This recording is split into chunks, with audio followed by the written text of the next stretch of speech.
রোহিঙ্গাদের জাতিগত নির্মূল থেকে রক্ষায় বৈশ্বিক উদ্যোগ চান প্রধান উপদেষ্টা। কক্সবাজারে আন্তর্জাতিক সংলাপে আশ্রিতদের প্রত্যাবাসনে ৭ দফা প্রস্তাব। We don't afford anymore to stand silent at the protected situation of the Rohingyas. Therefore, we urge all parties and partners to work hard for charting a practical roadmap for their speedy, safe, and dignified, voluntary, and sustainable return to their homes in Rakhine as soon as possible. কোন পক্ষকে বাদ দিয়ে সংকট নিরসন সম্ভব নয়। Arakan আর্মির সঙ্গে আলোচনা চালিয়ে যাবে বাংলাদেশ। আন্তর্জাতিক সম্প্রদায় একমত না হওয়ায় প্রত্যাবাসন হচ্ছে না বলছে চীন। সকল পক্ষের ভেতরে যদি বিশ্বাস এবং আস্থার সম্পর্ক তৈরি না হয় তাহলে এই সমস্যার স্থায়ী সমাধান সম্ভব নয় বলে অনেকে মনে করেছেন। I spoke with Arakan Army. I spoke with Myanmar government. The international community is still far from forming a consensus in this regard, and all parties work towards the goal of achieving repatriation. দেখছিলেন প্রধান শিরোনাম। রাত 11টার সময় সঙ্গে আছি আমি আলিশা ইসলাম। এবার অন্যান্য শীর্ষ সংবাদ। পাকিস্তান দাবি করলে ৭১-এর সুসমাধান হবে না, লাগবে বাংলাদেশের স্বীকৃতি। ক্ষমা চাইতে হবে রাষ্ট্রীয়ভাবে। মত বিশ্লেষকদের সম্পদ ফিরিয়ে দেওয়ার পরামর্শ। মুক্তিযুদ্ধ ও জামায়াত প্রশ্নে কোনো আপোষ করবেন না বিএনপি নেতা ফজলুর রহমান। খণ্ডিত বক্তব্য ধরে হত্যার হুমকি ও মব সৃষ্টির অভিযোগ। নিরাপত্তা নিশ্চিতের দাবি। বাগেরহাটের সংসদীয় আসন কমিয়ে গাজীপুরে বাড়ানোর প্রস্তাব জনবিরোধী। ইসির শুনানিতে বাসিন্দাদের অভিযোগ, নির্বাচনে কালো টাকার ব্যবহার বন্ধের পরিকল্পনা দুদকের। এবং ছাত্র সংসদ নির্বাচন ঘিরে ক্যাম্পাসে উচ্ছ্বাস। জাকসুর খসড়া প্রার্থীর তালিকা প্রকাশ, রাকসুর ভোট পেছানোর দাবি ছাত্রদলের। ডাকসুতে পাল্টাপাল্টি অভিযোগ।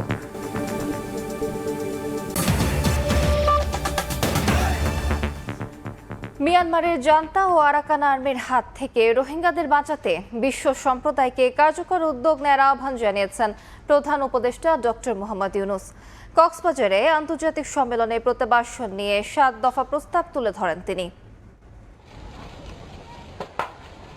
মিয়ানমারের জান্তা বাহিনীর নির্যাতনের মুখে ২০১৭ সালে বাংলাদেশ অভিমুখে ধল নামে রোহিঙ্গার নানা প্রচেষ্টার পরও এখনও একজন রোহিঙ্গাকেও ফেরানো যায়নি নিজ দেশ মিয়ানমারে।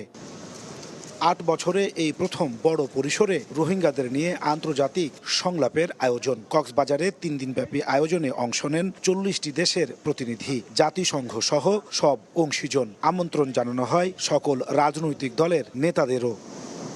দ্বিতীয় দিনে সম্মেলনে যোগ দেন প্রধান উপদেষ্টা ডক্টর মোহাম্মদ ইউনূস। প্রধান অতিথির বক্তব্যে তিনি বলেন, সম্পদ ও সামর্থ্যের সীমাবদ্ধতা সত্ত্বেও রোহিঙ্গাদের জীবন বাঁচাতে মানবিক কারণে সীমান্ত খুলে দিয়েছিল বাংলাদেশ। রোহিঙ্গাদের জাতিগত নির্মূলের ভয়াবহ পরিকল্পনা বাস্তবায়ন থেকে সশস্ত্র ঘাতকদের থামানো বিশ্ব সম্প্রদায়ের নৈতিক দায়িত্ব বলেও মন্তব্য করেন তিনি।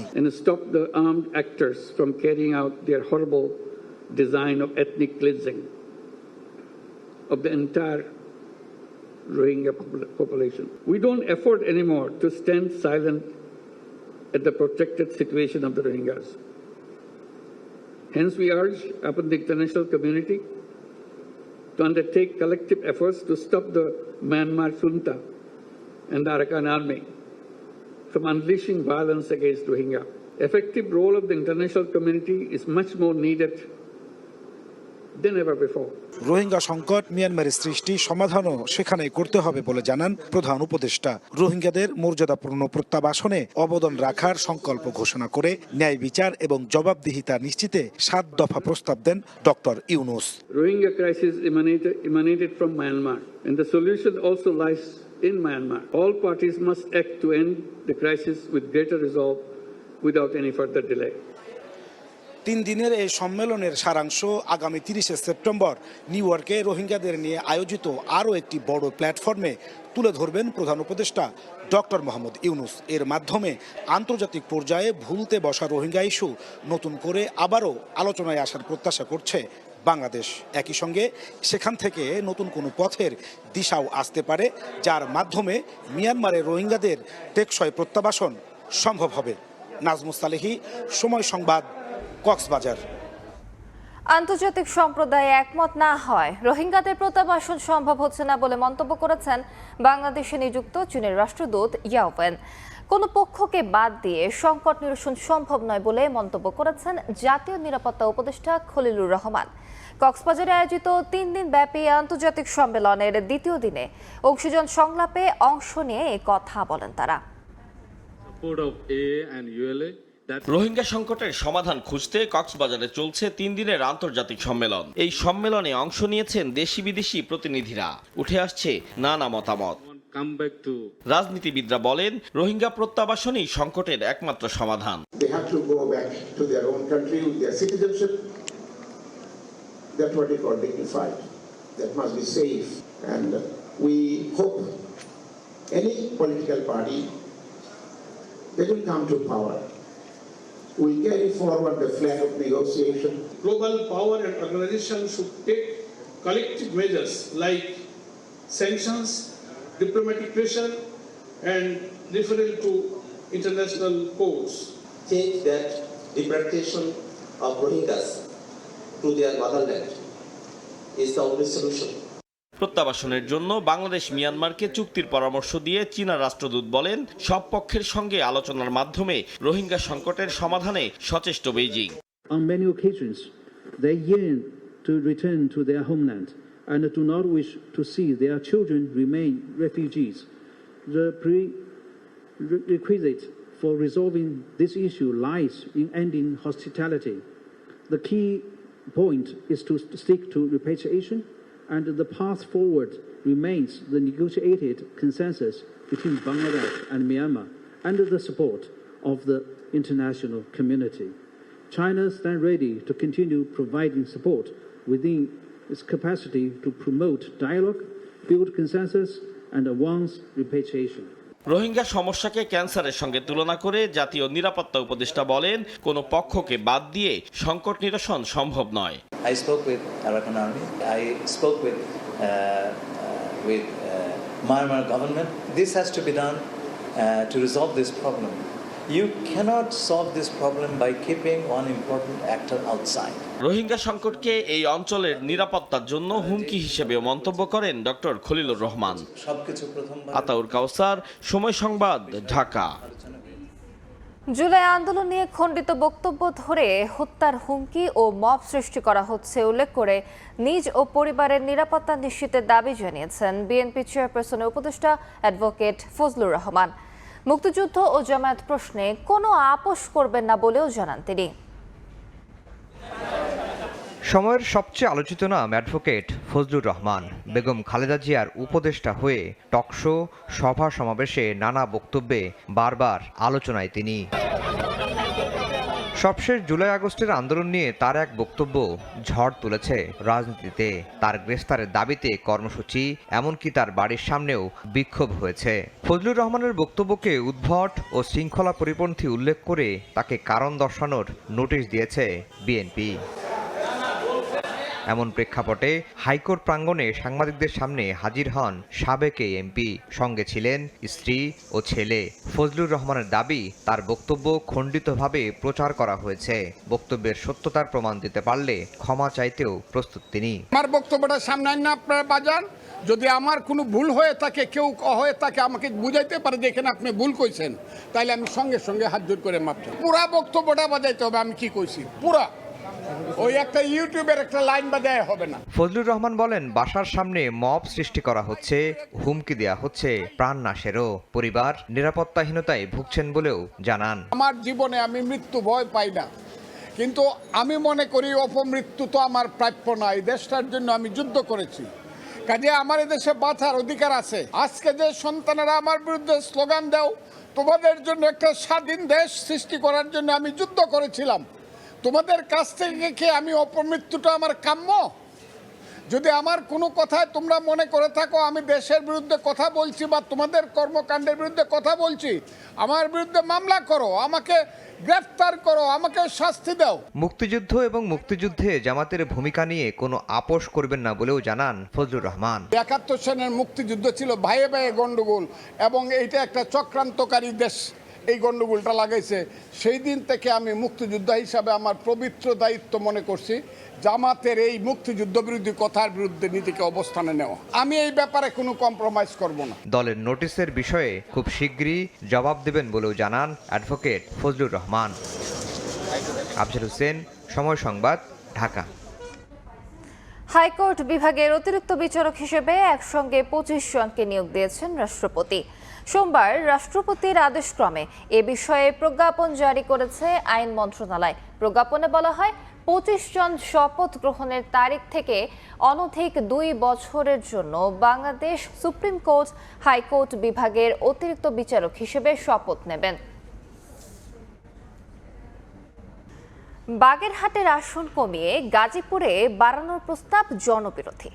সীমানা পুনর্নির্ধারণ নিয়ে ইসির শুনানিতে এ অভিযোগ করে বাগেরহাটে 4টি আসনে বহাল রাখার দাবি জানান বাসিন্দারা। এদিন 20টি আসনের খসড়া সীমানার দাবি আপত্তির ওপর শুনানি করে কমিশন। এবার সীমানা নির্ধারণে জনসংখ্যার সমতা আনতে গাজীপুরে 1টি আসন বাড়িয়ে 6টি এবং বাগেরহাটে 4টি থেকে কমিয়ে 3টি আসন করার প্রস্তাব রেখে সংসদীয় আসনের খসড়া প্রকাশ করে ইসি।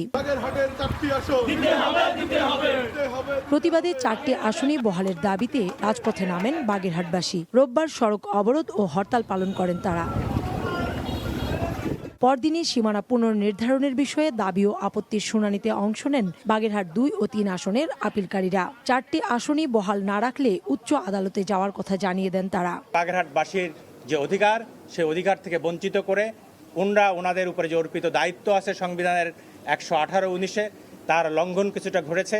সীমানার খসড়া গেজেটের পক্ষে বিপক্ষে দাবি আপত্তির শুনানির পর নিজ নিজ অবস্থান ব্যাখ্যা করেন আপিলকারীরা। এই লিমিটেশন করে এমন উপজেলার সঙ্গে সংযুক্ত করে দেওয়া হয়েছে, সাতক্ষীরার এই 3 এবং 4 আসনের জনগণের শুভ তাদের দুর্বিষহ, তাদের বিপদ, সংঘাত এবং সংক্ষুব্ধ অবস্থায় তারা হয় শ্যামনগরকে পৃথক আসন চায় অথবা পূর্বের আসন বহাল চায়। এদিন নির্বাচন কমিশনের সামনে প্লেকার্ড, ব্যানারের দাবি দেওয়া জানিয়ে মানববন্ধন করেন বিভিন্ন সংসদীয় আসনের জনসাধারণ। আগামী নির্বাচন সামনে রেখে জেলা উপজেলা পর্যায়ে আনসার বাহিনীর প্রশিক্ষণ শুরু হয়েছে। কাউসারা চৌধুরী, কুমু, সময় সংবাদ, ঢাকা। নির্বাচনে কালো টাকার ব্যবহার বন্ধে বিশেষ পরিকল্পনা দুদকের। ভোট কেনা বন্ধে আর্থিক প্রতিষ্ঠান সহ বিভিন্ন উৎসে নজরদারি করা হবে বলে জানিয়েছেন সংস্থাটির চেয়ারম্যান। হলফনামায় মিথ্যা তথ্য দিলে ব্যবস্থা নেবে দুদক। 26 সালের ফেব্রুয়ারি মাসে জাতীয় নির্বাচন অনুষ্ঠানের আয়োজন করেন। অন্তর্বর্তী সরকার ফেব্রুয়ারিতে নির্বাচন ঘোষণার পর থেকেই তোড়জোড় শুরু করেছে নির্বাচন কমিশন। সোমবার দুদক চেয়ারম্যান জানালেন, নির্বাচন ঘিরে কালো টাকা ছড়াছড়ি ও ভোট কেনাবেচা বন্ধে কাজ করবে দুর্নীতি দমন কমিশন। আমাদের দেশে ভোটার ক্রয় করারও একটা প্রবণতা আছে। আমরা যদি এই টাকা পয়সার যখন সরবরাহ বাড়ে, দুইটা দিকে, একটা হচ্ছে ডিমান্ড সাইড, একটা হচ্ছে সাপ্লাই সাইড। এখন ভোটার তো কিছু টাকা চাবেই, কিছু একটা বেনিফিট চাবেই। তো আমাদের আসলে বন্ধ করতে হবে সাপ্লাই সাইডটা। সেক্ষেত্রে আমাদের ব্যাংকিং ইন্টেলিজেন্স আছে, আমাদেরও কিছু ভূমিকা আছে। আমরা চেষ্টা করব যতটা সম্ভব নিয়ন্ত্রণে রাখা যায়। একই সঙ্গে নির্বাচনী হলফনামায় প্রার্থীরা অস্বাভাবিক রকমের মিথ্যা তথ্য দিলে তা রোধে এনফোর্সমেন্ট টিম সহ বিশেষ পরিকল্পনার কথা জানান চেয়ারম্যান আব্দুল মোমিন। নির্বাচনে যারা প্রার্থী হবেন তারা তো তাদের সম্পদ বিবরণ, তাদের সবকিছু দেবেন। যদি তারপরেও যদি মনে করেন তারা কিছু লুকোচ্ছে, তাহলে সেটা অভিযোগ আকারে দুদককে দেবেন, দুদক কাজ করবে। আমরা এর আগেও কাজ করেছি। এদিকে শেয়ার বাজার থেকে শত কোটি টাকা আত্মসাতের অভিযোগে মাল্টি সিকিউরিটিজ লিমিটেডের সিইও হাসান তাহের ইমামকে আগামী 28 আগস্ট ফের তলব করে চিঠি দিয়েছে দুদক। তাসলিম তৌহিদ, সময় সংবাদ, ঢাকা। ডাকসু নির্বাচনের মনোনয়ন প্রত্যাহারের শেষ দিনে প্রার্থিতা তুলে নিয়েছেন বেশ কয়েকজন। এদিকে আচরণবিধি লঙ্ঘন ও অপপ্রচারের অভিযোগ বিভিন্ন প্যানেলের প্রার্থীদের। চিফ রিটার্নিং অফিসার বলেছেন, কর্মশালার মাধ্যমে কেন্দ্রীয় ও হল সংসদ প্রার্থীদের আচরণবিধি সম্পর্কে সতর্ক করা হবে। ঢাকা বিশ্ববিদ্যালয় কেন্দ্রীয় ছাত্র সংসদ ডাকসু ও হল সংসদ নির্বাচনের প্রচারণা শুরুর আগের দিন ক্যাম্পাসে উপস্থিতি জানান দেয় নির্বাচনে অংশগ্রহণকারী ছাত্র সংগঠনগুলোর প্যানেল। দুপুরে কার্জন হল এলাকায় শিক্ষার্থীদের সঙ্গে কুশল বিনিময় করেন ছাত্র শিবির সমর্থিত প্যানেলের ভিপি পদপ্রার্থী আবু সাদিক কায়েম ও জিএস পদপ্রার্থী SM ফরহাদ। আমাদের যারা বন্ধুপ্রতিম আছে তারা ক্রমাগত সাইবার বুলিং করছে, ক্রমাগত মিথ্যা প্রপাগান্ডা করছে, ক্রমাগত সে আগের মতো করে বিষাদগার করছে। বিকালে মধুর ক্যান্টিনে সংবাদ সম্মেলন করে জাতীয়তাবাদী ছাত্রদল সমর্থিত প্যানেলের প্রার্থীরা। ডাকসুতে আমাদের মেয়েদেরকে নিয়ে বসেছিলাম যে নির্বাচন কেন্দ্রিক কি অবস্থা প্যানেলগুলোর, তো আমি সেখানে একটি সেলফি ভিডিও করেছিলাম। অত্যন্ত আশঙ্কার বিষয়, সেখানে কিছু সংখ্যক রিয়েল আইডি দিয়ে কমেন্ট করা হয়েছে যে রাতের রানী। পরবর্তীতে তার যখন ফেসবুক আইডি ঘাঁটতে গেলাম, গিয়ে দেখলাম সে লিখছে বাংলাদেশ জামাত ইসলামী জিন্দাবাদ। এর আগেও মধুর ক্যান্টিনে সংবাদ সম্মেলনে আচরণবিধি লঙ্ঘনের অভিযোগ করেন ডাকসু ফর চেঞ্জ প্যানেলের ভিপি প্রার্থী বিনিয়ামিন মোল্লা। আপনারা টিএসসিতে যান, গিয়ে দেখেন সেখানে জাতীয়তাবাদী ছাত্রদল, গণতান্ত্রিক ছাত্র সংসদ সহ অনেকেরই ফেস্টুন সেখানে এখন আছে। এদিকে ডাকসু ও হল সংসদের প্রার্থীদের আচরণবিধি সম্পর্কে সচেতন করতে কর্মশালার আয়োজনের কথা জানিয়েছে চিফ রিটার্নিং অফিসারের কার্যালয়। সম্মানিত কমিশনার মধ্যে সরাসরি ওনাদের সামনে তাদেরকে সতর্ক করে দিয়েছে, আর কিছু আমরা ওভার দি টেলিফোন আমরা সতর্ক করে দিয়েছি। আর মনোনয়ন প্রত্যাহারের শেষ দিনে সোমবার দুপুরে সিনেট ভবনে চিফ রিটার্নিং অফিসারের কাছে প্রত্যাহারের আবেদন করেন বেশ কয়েকজন প্রার্থী। শাকির আহমেদ, সময় সংবাদ, ঢাকা। থানা থেকে লুট হওয়া সহ সব অবৈধ অস্ত্র উদ্ধারে 500 থেকে 5 লাখ টাকা পর্যন্ত পুরস্কার ঘোষণা করল সরকার। এসব অস্ত্রের সন্ধানদাতার নাম পরিচয় রাখা হবে গোপন। দুপুরে সচিবালয়ে আইন শৃঙ্খলা সংক্রান্ত কোর কমিটির বৈঠক শেষে এ কথা জানান স্বরাষ্ট্র উপদেষ্টা। চেয়ারে বসার পরে আমাদের আত্মীয় স্বজন বন্ধু বান্ধবের সংখ্যা বেড়ে গেছে। এরকম আমাদের বন্ধু বান্ধব এবং আত্মীয় স্বজনও যদি কোথাও গিয়া কোনো রকমের চাঁদাবাদি বা ইসের সাথে জড়িত হয়, আপনারা কাইন্ডলি আমাদের জানাবেন। পিস্তল হলো 50,000, শর্টগান 50,000, চাইনিজ রাইফেল যেটা 1 লাখ, SMG 1,50,000, LMG 5 লক্ষ, আর গুলি প্রতিটি হলো 500। এই তথ্যগুলি আপনারা যদি জানান, এগুলি কিন্তু গোপন রাখা হবে। ডেঙ্গু পরিস্থিতির খবর।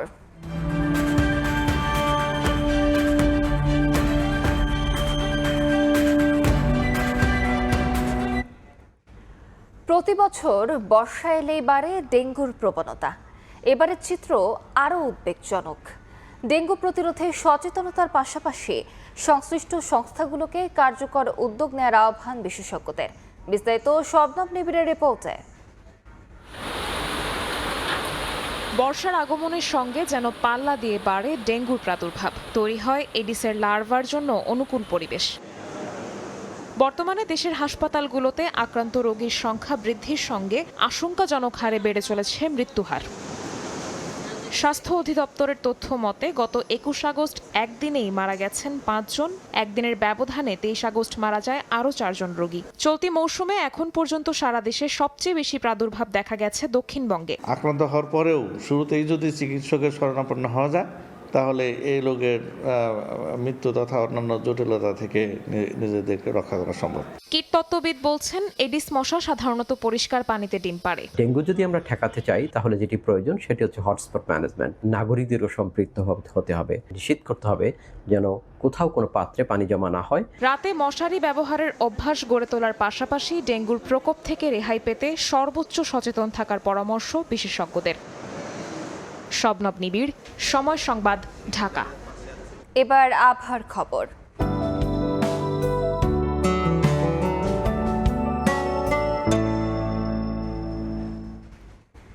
দেখে নেব এখনকার বাতাসের মানসূচক। বায়ুমান বিষয়ক সংস্থা আইকিউআর এর সূচক অনুযায়ী বাংলাদেশে এখনকার বাতাসের মান। ঢাকা বিভাগের বায়ুর মান 58, যা সন্তোষজনক। বাতাসের আর্দ্রতা 80%। চট্টগ্রাম বিভাগে বায়ুর মান 54, এটি সন্তোষজনক। বাতাসের আর্দ্রতা 86। রাজশাহী বিভাগে বায়ুমান 63, যেটি সন্তোষজনক। আর্দ্রতা 89।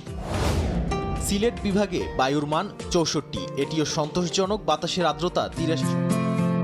বায়ুমান বিষয়ক সংস্থা আইকিউআর এর সূচক অনুযায়ী বাংলাদেশে এখনকার বাতাসের মান। ঢাকা বিভাগের বায়ুর মান ৬৮, যা সন্তোষজনক, বাতাসের আর্দ্রতা ৭৭%। চট্টগ্রাম বিভাগে বায়ুর মান ৫৯, এটি সন্তোষজনক, বাতাসের আর্দ্রতা ৮৭। রাজশাহী বিভাগে বায়ুমান ৯১, যেটি সন্তোষজনক, বাতাসের আর্দ্রতা ৮৪। সিলেট বিভাগে বায়ুর মান ১৪৭, যা সহনীয়, বাতাসের আর্দ্রতা ৯১%। খুলনা বিভাগে বায়ুর মান ৬৯, এটি সন্তোষজনক, বাতাসের আর্দ্রতা ৮৯। বরিশাল বিভাগে বায়ুর মান ৬৬, এটিও সন্তোষজনক, বাতাসের আর্দ্রতা ৮৬। রংপুর বিভাগের বায়ুর মান ১০৩, যা সহনীয়, বাতাসের আর্দ্রতা ৭৬। ময়মনসিংহ বিভাগে বায়ুর মান ৯১, যা সন্তোষজনক, বাতাসের আর্দ্রতা ৮৫%। সারা দেশে বায়ুর মান সবচেয়ে ভালো চট্টগ্রামে ৫৯ আর সবচেয়ে খারাপ সিলেটে ১৪৭। কক্সবাজারের টেকনাফে ট্রলার সহ ফের ৭ জেলেকে ধরে নিয়ে গেছে আরাকান আর্মি। বেলা 11:30টার দিকে সাগরে মাছ শিকার শেষে টেকনাফে ফিরছিলেন ৭ জেলে। পথে শাহপুরের দ্বীপের পূর্ব দক্ষিণে নাফ নদী ও বঙ্গোপসাগরের মোহনা সংলগ্ন নাইখংদিয়া এলাকায় পৌঁছালে আরাকান আর্মির সদস্যরা স্পিড বোটে তাদের ধাওয়া করে অস্ত্রের মুখে জিম্মি করে। এ নিয়ে গত ২০ দিনে ৪০ জেলেকে ধরে নিয়ে যায় আরাকান আর্মি।